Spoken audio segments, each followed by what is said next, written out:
పుష్ప పుష్పరాజ్ పుష్ప అంటే ఫ్లవర్ అనుకున్నావా fire wild fire తగ్గేదలే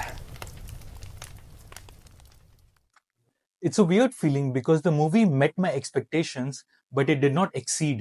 In part 1, Pushpa rises from a small laborer to a smuggler, to a national smuggler, and in part 2, to an international smuggler. So I wonder in part 3, is he going to go into space and smuggle? You never know with these kind of movies. Pushpa 2 is mainly an ego tussle between Pushpa and Shekhawat. It's a matter of pride. So they go head to head, but my issue with that is if you're going to make Pushpa win every time, then it's not a level playing field, which keeps the stakes low. The intimidating factor which Fahad had in Pushpa 1 was missing over here. I just want to say he did a fantastic job, but they made him into a comedic character when he was supposed to be this great villain to bring Pushpa down.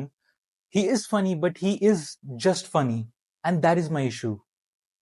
So I didn't feel thrilled because no matter what anyone does, Pushpa wins. But considering what happens in the climax, I'm hoping Pushpa 3 might be different.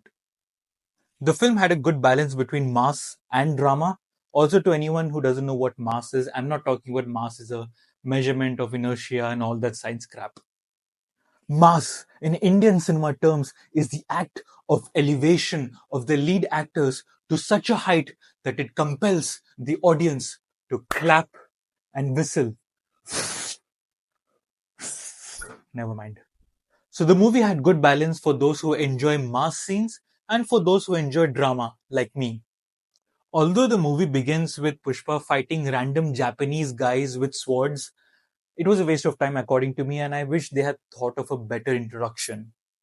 Thank God the filmmakers weren't racist towards these Japanese fighters, because usually in Indian movies,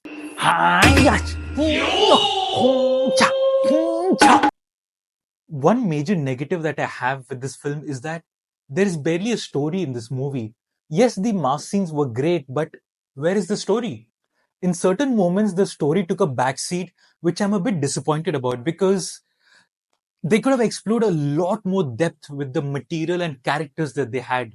Leaving the disappointment aside, I absolutely must appreciate the filmmakers for finally giving a female lead in a masala film a respectable role. I feel it's been ages because in most Indian masala films, the female lead is just there to show her navel. Here, navel. Navel. Now, Rashmika's character didn't necessarily add much to the story, but she had some great scenes with one standing out a lot. In the movie Animal, she absolutely kills it in the scene where she confronts Ranbir about him cheating.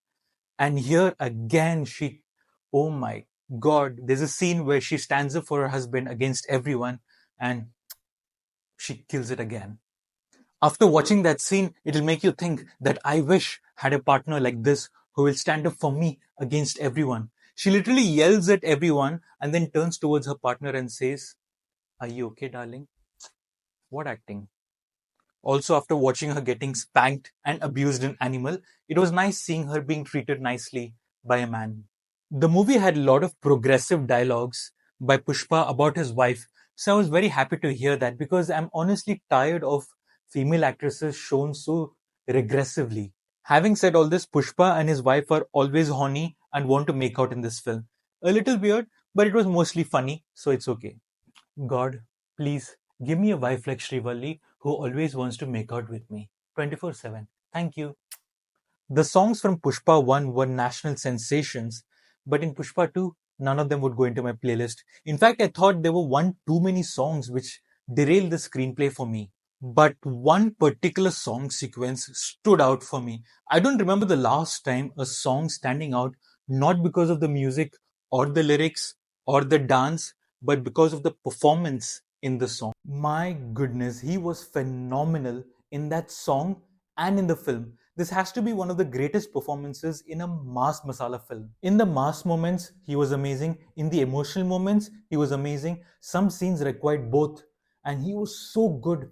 I tipped my invisible hat to him.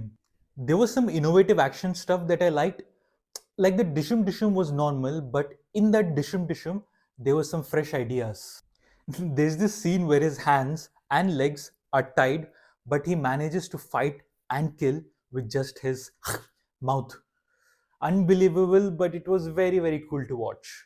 The movie, by the way, ends a bit abruptly, and Sukumar, who's an amazing director, is known for that. You watch his previous films, he always wants to end them on an emotional note. Usually in mass films, they end on a high. This one ends on a low. It's risky, and I'm not sure if it paid off. It shows what direction part 3 is going to go, but I wish they closed this film a bit better. There's multiple knots that they opened but did not tie it back.